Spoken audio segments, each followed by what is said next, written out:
Good morning, YouTube. Today we're going to talk all about maintaining the battery in your Ferrari. So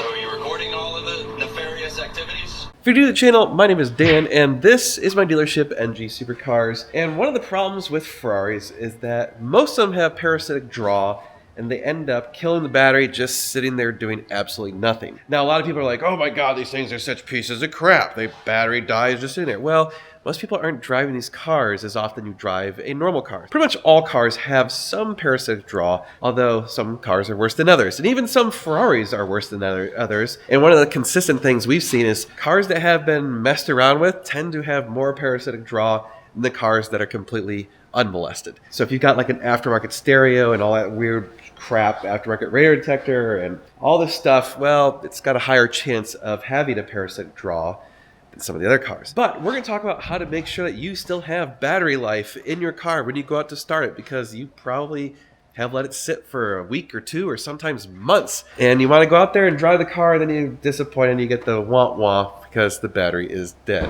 So let's talk all about it. We're going to talk about how to maintain it using battery maintainers, where you can wire up a maintainer plug on the Ferrari 430 and 360s, and where to find the charging ports on some of these Ferraris, and what batteries you need. So let's start off with maintainers. Welcome to my kitchen, and today we're cooking up a bunch of battery maintainers. Fear of failure.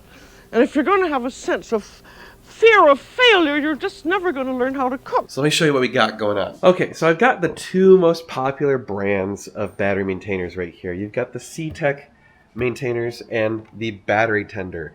So that is actually a brand. People always say, put it on a battery tender. Well, it's actually battery tender brand battery maintainer. That's what we're talking about, a battery maintainer. So these are all battery maintainers, and those are battery chargers, and we'll talk about the difference in just a second. Let's start off with, here is a factory Ferrari battery maintainer, and you'll notice that it looks an awful lot like the C-Tech. Well, that's because it is a C-Tech with a Ferrari sticker on it. So this is just a C-Tech maintainer that costs about 8 times as much as a C-Tech charger. So if you're interested in buying a C-Tech branded charger, we sell those on our website, normalguysupercar.com. You can use the code NGS10 and take off 10%, I believe, most of them, and the accessories that we sell for them. And if there's a specific one that you want that's not on our website, send us an email and we can get it for you. So we can get anything from C-Tech. There's a variety of C-Tech chargers, as you can see. So this one is kind of like the absolute basic bare minimum. It's only 0.8 amps, and it will maintain your battery if your parasitic draw is reasonable. So most cars, this is plenty good enough. This little guy is only like, I think I'm gonna say like $60 or something like that. You can step it way up to one of these bigger ones. I don't know how many amps this one is in particular. 2 amps.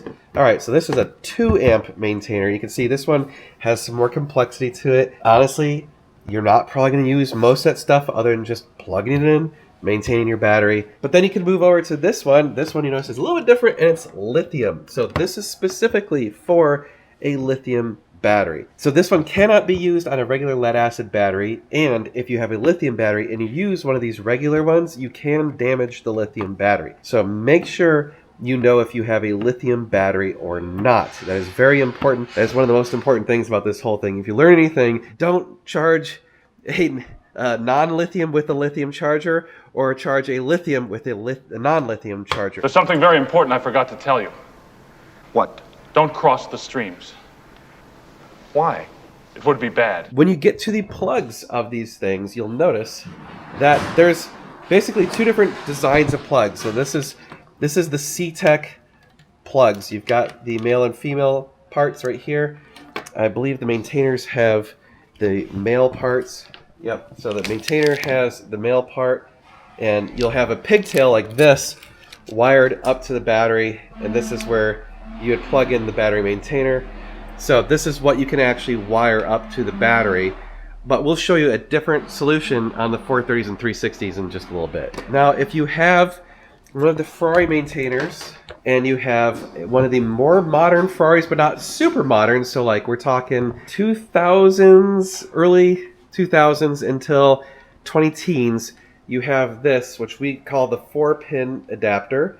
So this is a Ferrari adapter right here, and we actually sell those like this for the C-Tech chargers. So this will work with any of these 3 chargers. So this can work if you have a lithium battery with the lithium charger, a regular lead acid battery if you got the lead acid charger. And we also have the 2-pin or the 2-pin magnetic adapter, and this is for the much more recent Ferraris, so like 488s and newer. 488s, F12s, I think maybe. I can't remember all which ones they switched over to this, but this is a much better solution, and we'll show you how both of these two work in just a minute. Hey guys, I'm editing this video and I realized I forgot to mention one really important thing, which is that the Pista has a lithium battery from the factory, and it actually has a lithium specific Ferrari charger. But the really fascinating thing is the 2-pin magnetic adapter has reversed polarity on the magnets. So you cannot use a Pista charger on a non-Pista, and you cannot use a non-Pista charger on a Pista. And same goes for the magnetic adapters that we sell. They will not work on the Pista. They only work on the regular lead acid battery connector. So if you change out a 48 to a lithium battery, it still will work. Our adapter that we sell will still work. But if you have a Pista, it will not work no matter what because of the reversed polarity. Really fascinating. It's actually really smart so you don't accidentally use the wrong charger on the wrong car. I don't know if some of the other more modern Ferraris are using lithiums, and if they are, I'm assuming they would have the reversed polarity. But that is the one car for sure I know that you cannot use the 2-pin adapter that we sell. So sorry about that if you're trying to buy adapters for your Pista. The other brand, the battery maintainer, battery tender brand, has a totally different plug. You'll see here is the battery tender branded plug. So it is just a positive negative cable, pretty simple. Again, these are also very good. You can buy these on Amazon. They're reasonably priced. They have, good reliability. All of these are really pretty decent chargers at a pretty reasonable price. I should say pretty reasonable maintainers at a pretty reasonable price. These are going to help you in the situation of my car is going to be sitting around for a while. I'm going to drive it later. This is not like, oh, my battery is completely toast, it's got absolutely no charge on it, and I want to start it the next 30 minutes. That's not going to be these. They can bring a battery back from dead sometimes, but it may take overnight. It depends on the power of the charger. So obviously a 3-amp charger is going to be able to do a lot faster than this little tiny 0.8. If you plug in this 0.8 into a battery that's totally dead, it may take days back up to a startable power in it.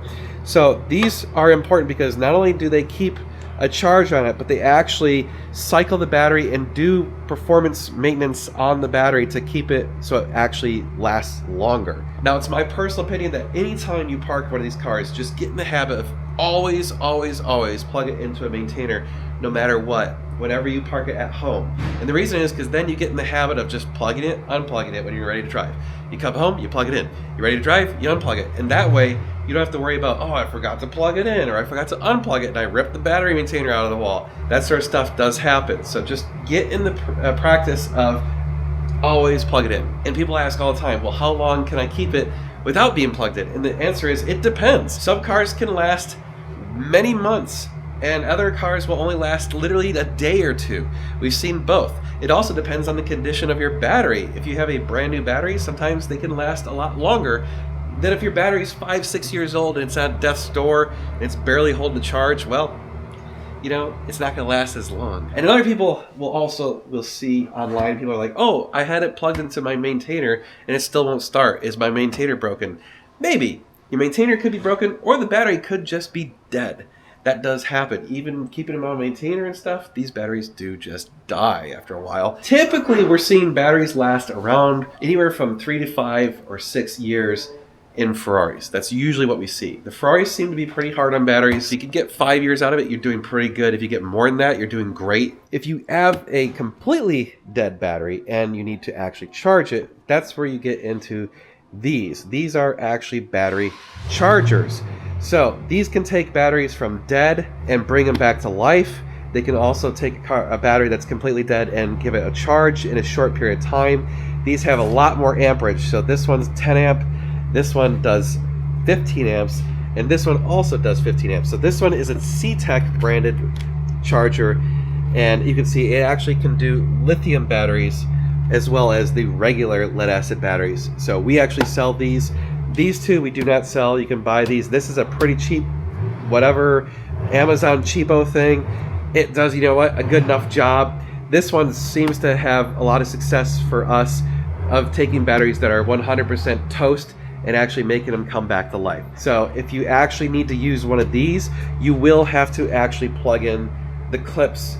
You cannot use one of these little pigtails. These little dinky wires cannot handle how much amperage these things are pushing out. So make sure you use the actual alligator clips. You can see, look at the size of this wire. This is a big, beefy wire. This is some serious power going through it. So don't mess around and use one of these little, like try and make some weird contraption or something like that. You're gonna end up catching on fire and causing all sorts of bad things. So just don't. Okay, so where is the battery maintainer plug, or where does it go? So on the 488s and Pistas, and I think on the F8s, they're right back here.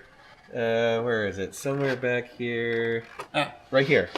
See? That's it, right there. Now, I think some of them actually face flat, some of them face vertical. They changed it a few times throughout the years, but these ones are really nice because, as you can see, you just let it clip on magnetically, and if you forget that it's attached, or if it's only partially attached and you drive away, it'll just yank it off and you're not going to do any damage. So that's a nice thing. Now, all of the Ferraris have smart chargers or smart plugs if they have one of the adapters where the car won't let you start it if the maintainer is plugged in. So like if you've got one of these, the 4-pin adapters, and it's plugged in, the car will tell you it's plugged in and it will not let it start, which is great, so you don't accidentally rip your maintainer apart. Ask me how I know about that. You should have never took my car. Never. I'm sorry. I'm sorry. So if you have a 430 or a 458, so all of the 458s have this, the 4-pin adapter, and only some of the 430s have it. So I don't know if it was an option. It's not year specific because we've seen it across the entire production range, so it must be just an option. It's the same location on the 458 and the 430s. It's right here under the dashboard. This one does not have it, so I can't plug it in, but it would be like right there, okay?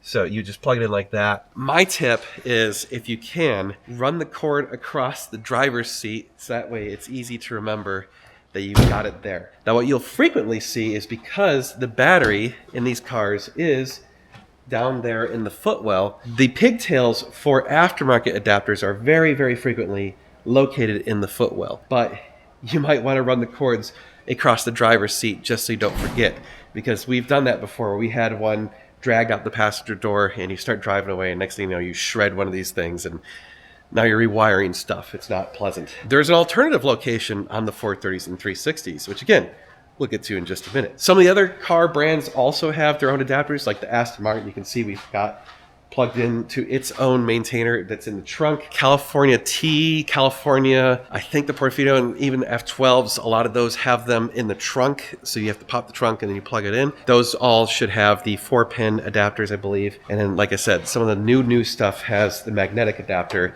this guy, which is great. Now, as far as the battery itself, you can just use a regular lead acid battery that you can buy from like O'Reilly's and stuff. Most of these cars take an H6 Group 48 battery. You want to get as many cold cranking amps as possible, like 750, or if you can find an 800, that's great. Some of the other cars take a T6, and I think some of them even take an H8. Some of the V12s take a bigger battery, bigger platform. I can't remember.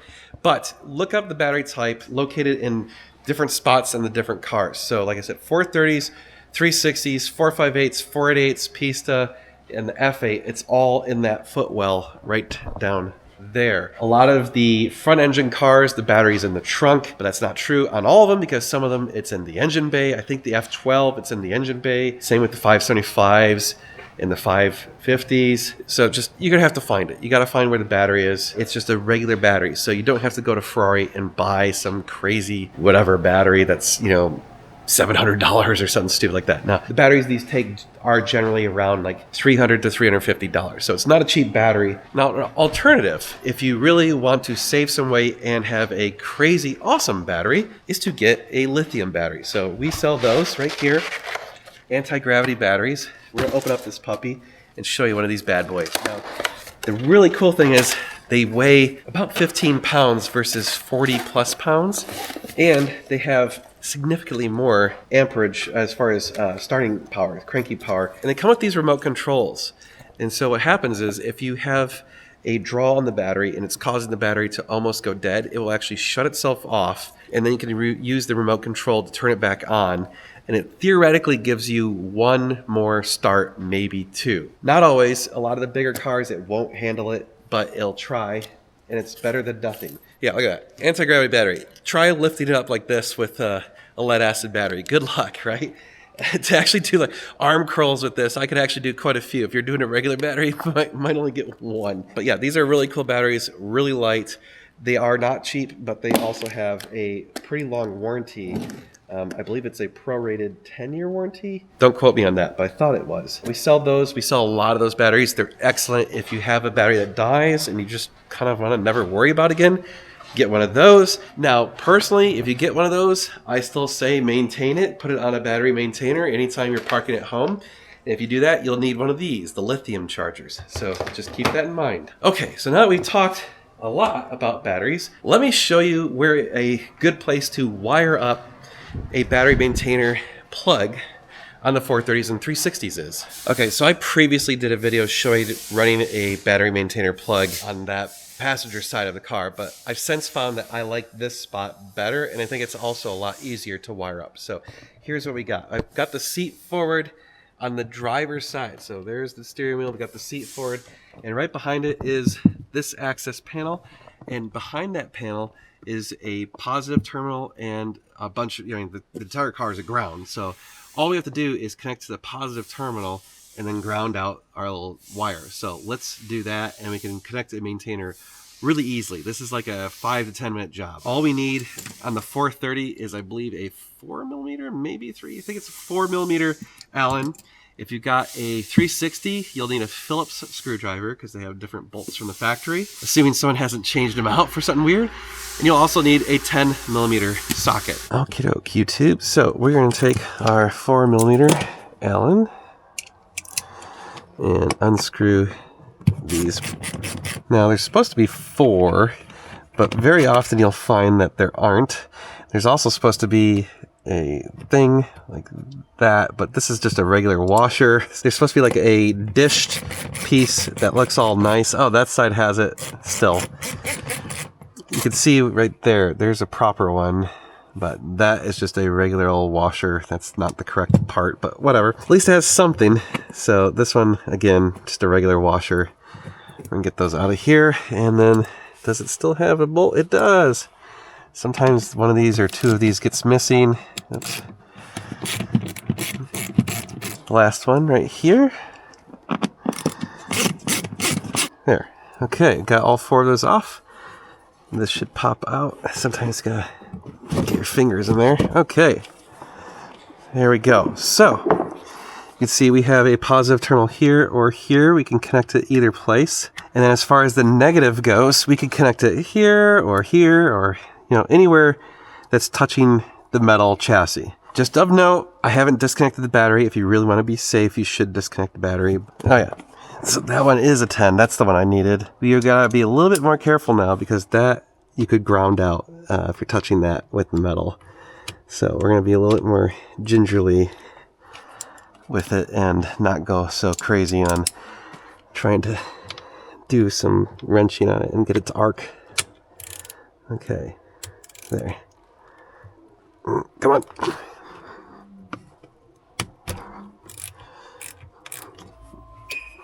Yep, see, it definitely lost some power there. And that's fine, we're going to expect that. I'm just going to pull the frunk switch. As long as we're doing this. Since we're going to disconnect that one and it's going to lose power, let's just be safe and pull the frunk battery disconnect. Just to be safe. There. Not have to worry about frying anything or zapping myself. Probably should have done that before this part. So note to self, if you're doing this, do that before this point. So now I don't have to really be as careful right here and worry about zapping anything. There. Got my screw out. And I'm going to put the plug on the top side of it. There. You can see that it fits like a glove. And boom, get him back in there. Okay, cinch that down nice and tight. There. And for the negative terminal, get extension, we're going to go right there.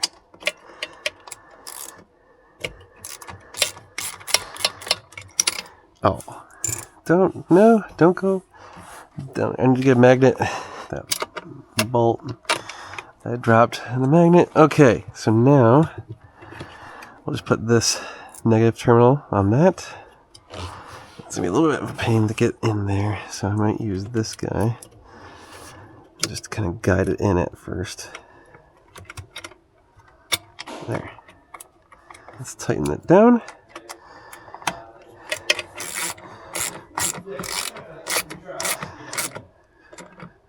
There. That's crap. Cut myself. Note to self, this is sharp. So you got two options. You can run this back behind here, or I prefer tuck it under this like that. So now, watch. Put this back right here. Goes that away.